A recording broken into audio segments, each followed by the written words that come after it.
way in various respects. But second of all, one of the ways we can really come together right here in Richmond, Virginia, is talk about the education and upbringing of our young people. That is a shared concern.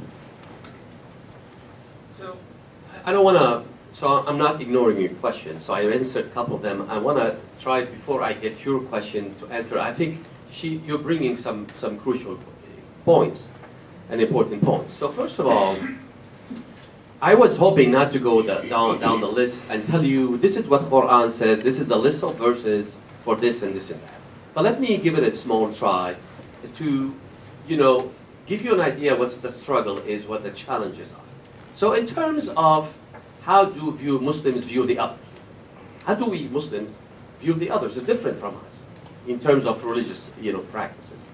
Well, first of all, you're probably going to be surprised to believe that in the Quran, God says clearly, if I have willed, I would have created people of all people in one religion, in one race, in one thought. Clearly, this verses and many other verses, in most mainstream Muslims believe that diversity is the will of God. It's a divine will. And we are created on this earth from different tribes and nations to be tested how we're going to interact with each other and how we're going to live together for the common good. Second is, there's a verse, several verses, for example, this one, the Quran says, whoever wants to believe, they can believe, and whoever don't want to believe, let them not believe. And a verse in the Quran, in a way, chiding the Prophet, because the Prophet was telling his tribe and his people about the message of God, and they weren't believing. Most of them were not believing in him. And the Quran was revealed to tell him, don't stop being upset with that.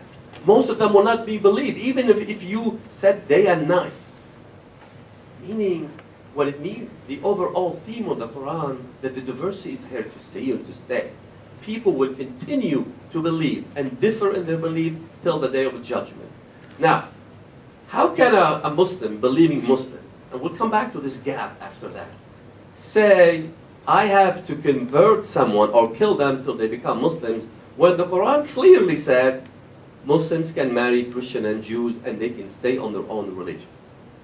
Like, I'm going to marry a Christian woman, but the Quran is telling me, in one hand you can marry her, on the other hand you have to kill her. It doesn't make sense. That's what happened when you take verses in a literal meaning out of context and not trying to understand the whole thing together.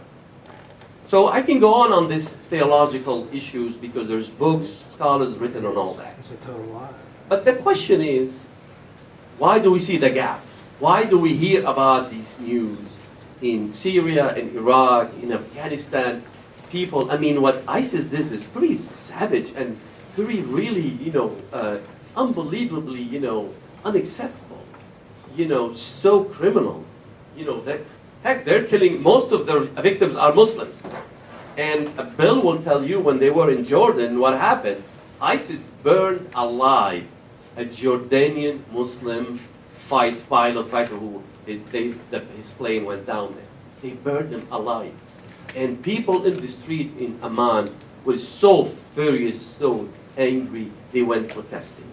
So we can sit down and talk about the socio-political, historical of the Middle East especially. This is the trouble area overall, and how the foreign policy that we had over the years, the last 50 years, interacted with all this, and we go from there. But don't tell me that ISIS represent me, because they don't. And I'm not denying they have certain they come from a religious perspective, because I'm not here to tell that they are not Muslims, or the Westboro the Baptist Church, they're not really Christians. That's not my job. But I can tell you their understanding of Islam is not the understanding of billions of Muslims. At least, there's 1.5 billion. There's like 30,000, ISIS fighters, which thankfully half of them are gone now. So that's what I want you to think about as a big picture.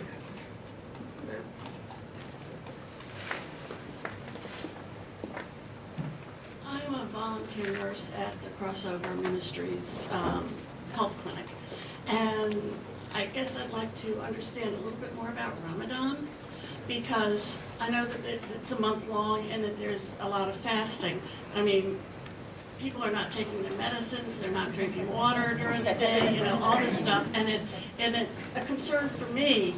And with the Muslim patients that we get, I would like to understand more about that.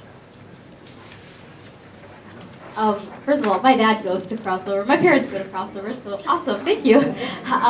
But in Islam, if you are not able to fast, so Ramadan, we fast from sunrise to sunset, just to get a feel of how the needy and the poor feel, and then also to teach us patience and to be God conscious throughout the day. So when you're fasting, you're not supposed to obviously eat or drink. You're not supposed to, you're just supposed to eliminate all these bad thoughts, and you're supposed to be kind and respectful to everybody. And it's hard because you're hungry and you get cranky. And then you're also, supposed to be remembering God and just always thinking the best of others, and not listening to those songs or watching those movies or anything. You're just supposed to be clear and have a pure heart. But if you can't fast, so you can't fast if you are sick. If you have to take your medicine, they're supposed to be taking their medicine. God doesn't want to make things harder on you. He wants to make things easier for you. And also if you're pregnant or you have to nurse or something, you're not supposed to fast then. And even women who are on their menstrual cycle, they're not supposed to fast also, because their iron gets too low and it's just not good for them. So yeah, I don't know what your patients are doing, but you should probably tell them to take their medicines. So yeah, and my dad is diabetic also, so he doesn't fast during the month of Ramadan. He takes his medicine, thankfully. Thank you. Actually, I'd like to jump in on that one for a minute. The fasting, and I want to get into the refugee stuff too, because I actually had a refugee foster child from Somalia. And when a Muslim comes from a country like Somalia that doesn't have very much in the way of medicine, there's culturally a lot of differences coming from countries like that to the United States. And I actually worked with Imam Aminet. That's where I took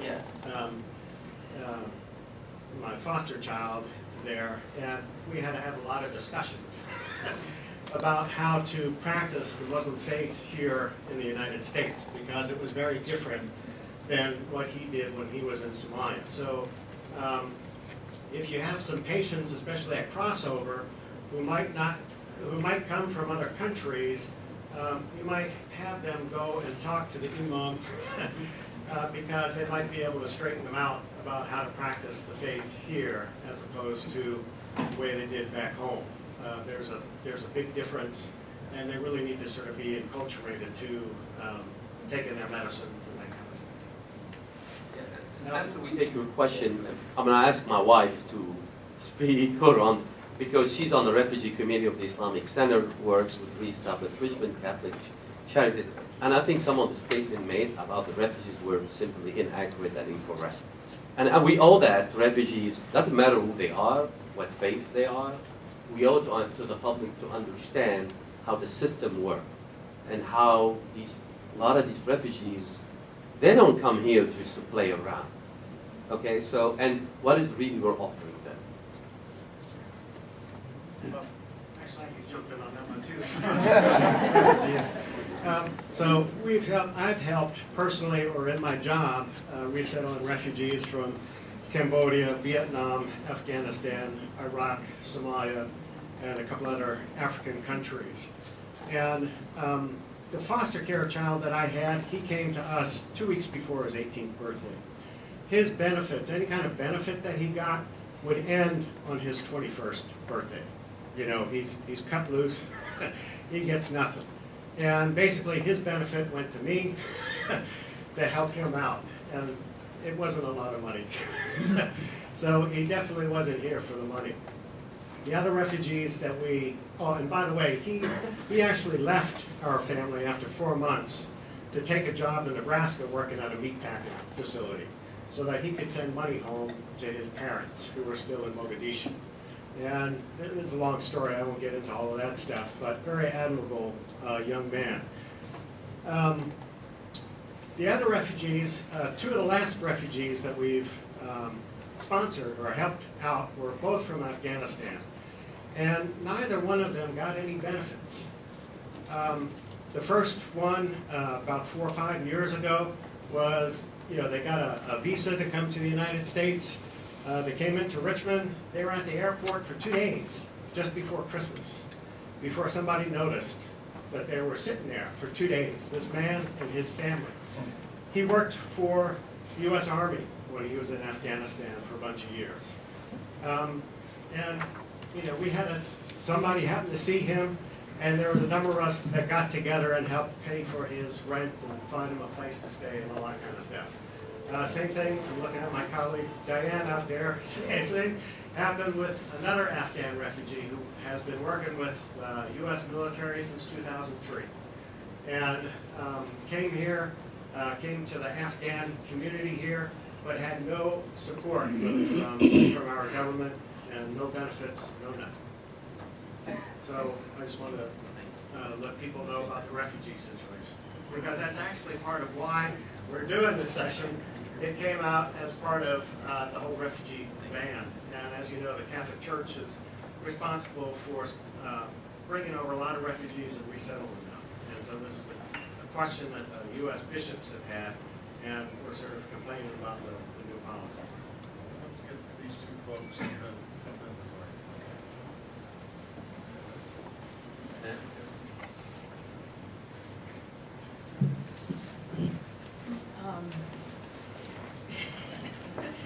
I first want to say that if anybody's interested, I belong to the Virginia Interfaith Center for Public Policy, and I spent quite a lot of hours down at the General Assembly, which is where a lot of decisions are made that affect our immigrants from refugees.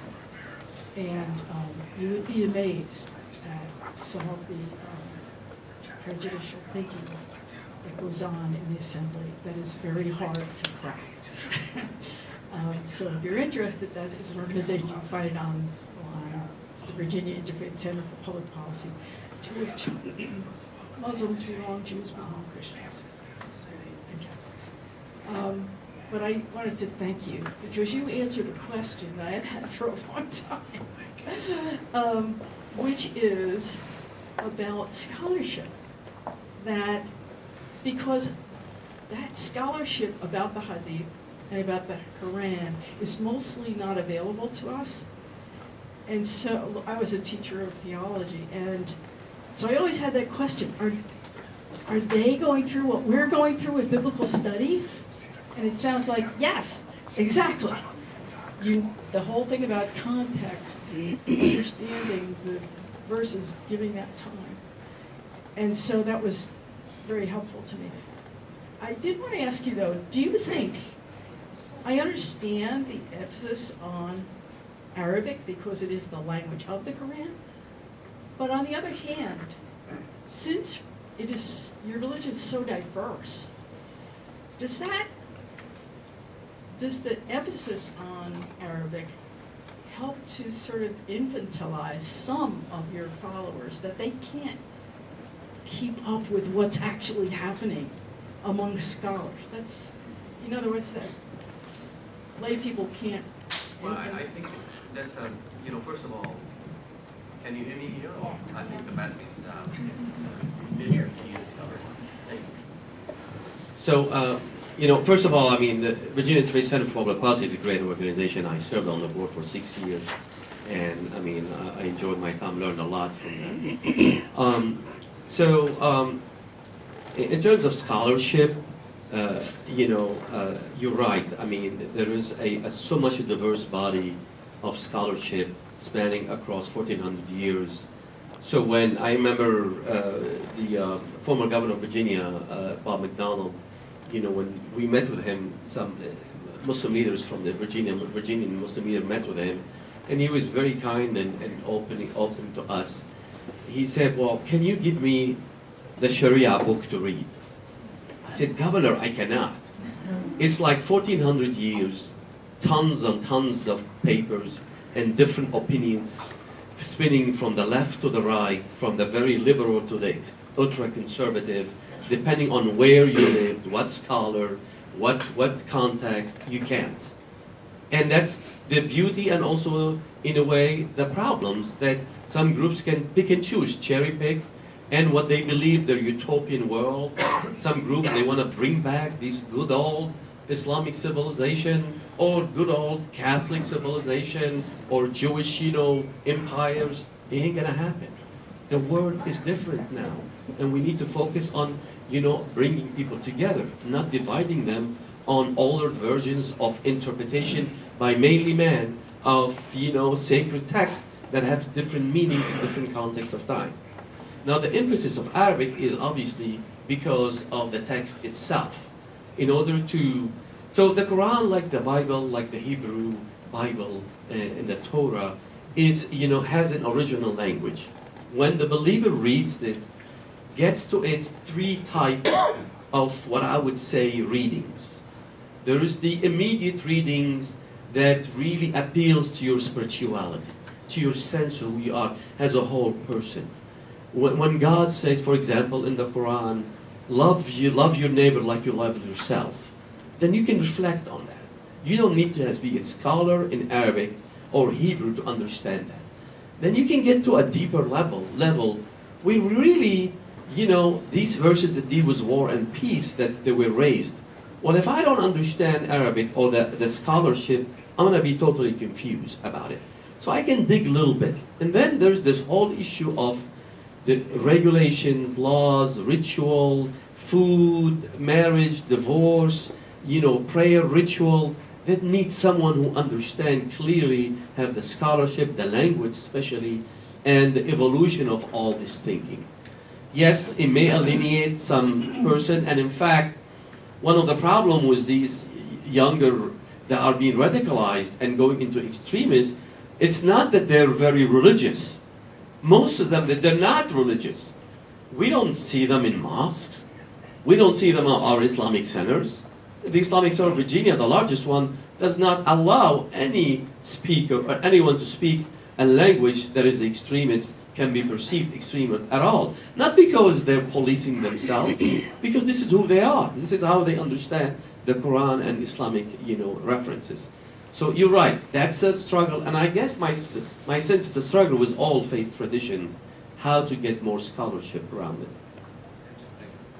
Make a quick PS. 2 summers ago, I got invited to a seminar at the Brookings Institution in Washington. The panel discussion, the theme was, who is ISIS? Who are the people that make up ISIS? And a researcher from Georgetown University made a great presentation that I won't forget. He noted that 2 young men were arrested trying to board an airplane at London's Heathrow Airport to go to the Middle East, and they had been identified and were considered suspicious. Once in custody, the 2 young men admitted their intention was to go to Syria and join ISIS. One of the young men had a backpack with 2 books in it. One of the book was Islam for Dummies, and the other was the Quran for Dummies. These are not people that are motivated by religion. They are motivated by feelings of disaffection and anger and not belonging and rootlessness. But by and large, these are not people who are or have been practicing Muslims.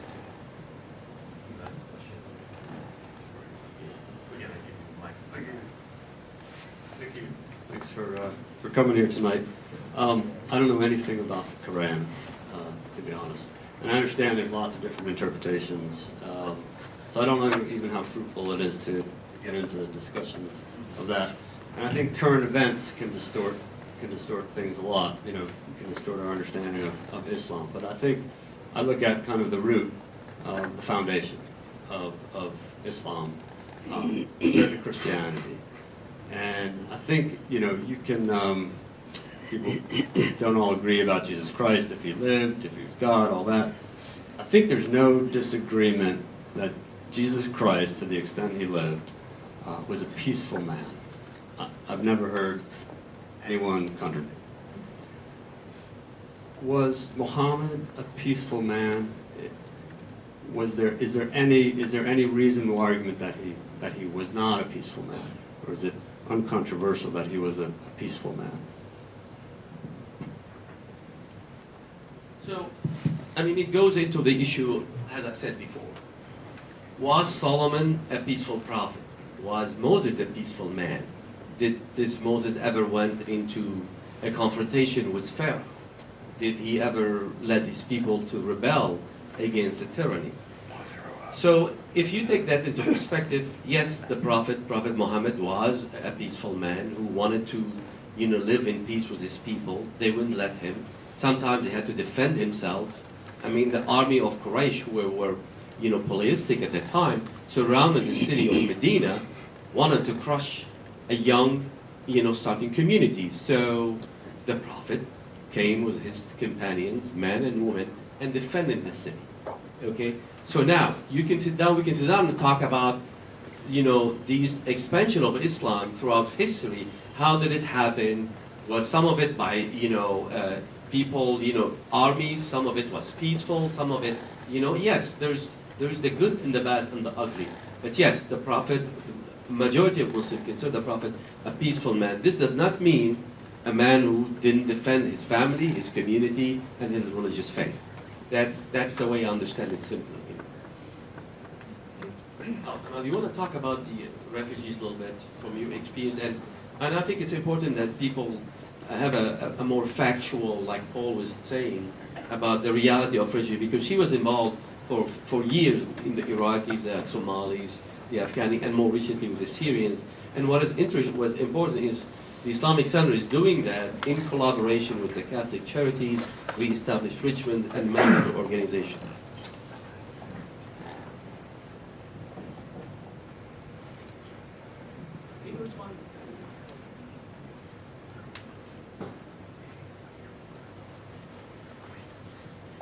Good evening, everyone.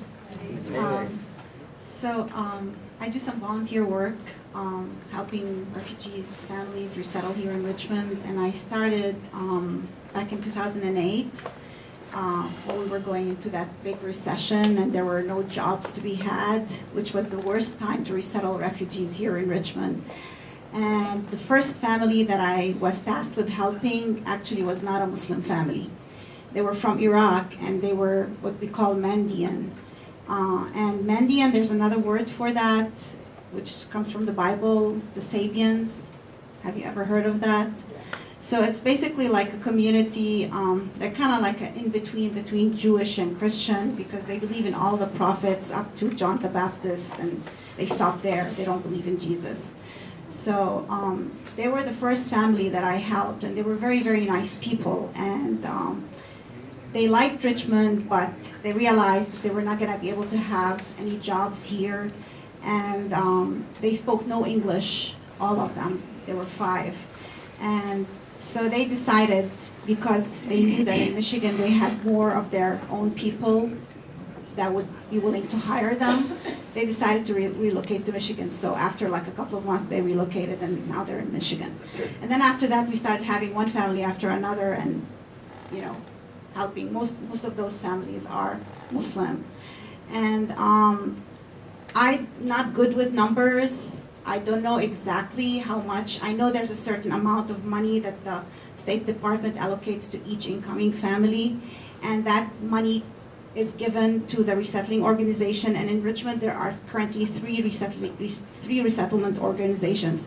The first one and the oldest one is Commonwealth Catholic Charities. The second one is Church World Services, and just recently, the International Rescue Committee, IRC. And those 3 organizations are the only ones that bring refugees here into Richmond through the State Department, of course, after they are vetted and everything. And there's a 4th organization called Re-established Richmond, and they don't bring the refugees in, but once the refugees come here, after the initial 90-day period, where the help kind of drops, the level of help drops down because of lack of funding, then Reestablish Richmond steps in and fills in the gaps. And they help with a lot of things, like for example, they help with, learning, teaching refugees to drive, to get driver's licenses and language lessons and things like that. So these 4 organizations are doing a tremendous job. They are really selfless people working day and night to help these refugees. And I have sat down with many refugee families and I've heard their stories, and their stories are really heartbreaking. The amount of violence they have seen and how they lost everything they've worked for. Most of them were middle class, upper middle class family, but they lost everything in the war and they had to come here and start from scratch. Now, if you're starting from scratch at age 30, that's okay, but when you're 55 or 60 and you have to start from scratch, it's really bad. So, I just try to help as much as I can. Most of my work with them involves interpreting for them because most of them don't speak very good English, and I'm like a link between them and the organizations, and try to advocate for their needs. And the amount of money they receive is not enough to cover their needs. There's always, like, they do get food stamps, but it's like less than $200 per person per month. And how many of us can live on $200 per person per month? Just think about that. And then the food stamps, of course, does not cover things like diapers if they have babies, or soap, or shampoo, or laundry detergent. So all of that has to come out of their own pocket, out of the kind of money which they receive also intermittently throughout 5 years on and off. And it's not a whole lot of money. And they have to pay their electric bills and their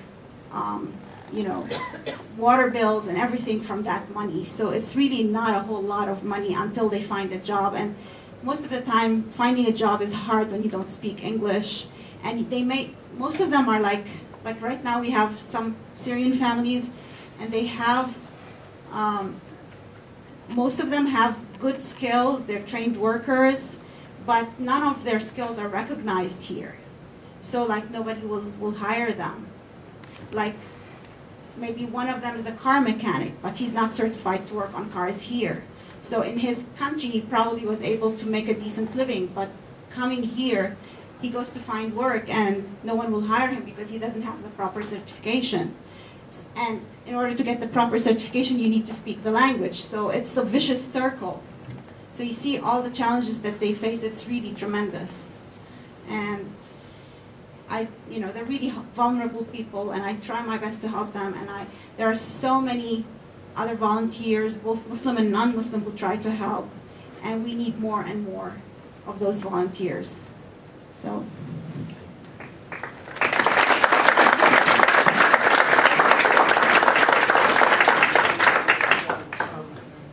As we close, I'd just like to mention that the document that Steve started talking about at the beginning from the Second Vatican Council, there are actually copies of it on the corner. They're all gone? There were copies. Yeah.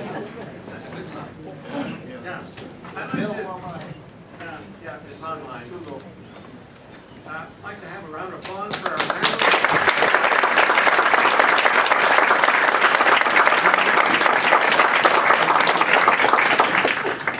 I wonder if I could, Senior Carl prayed us in. I wonder if Dr. Dimash would be willing to pray us out? No, that's the church here. I'll be happy to pray with you.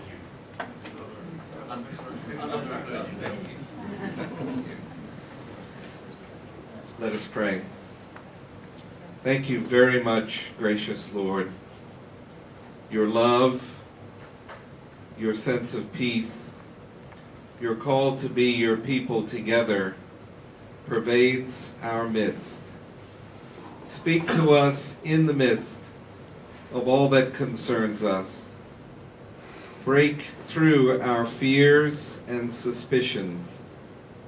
Unite us more surely, especially for Christians in this season of Lent. May we find it a time of repentance, of healing and reconciliation, and bless those whom we love, near and far. Amen. Thank you.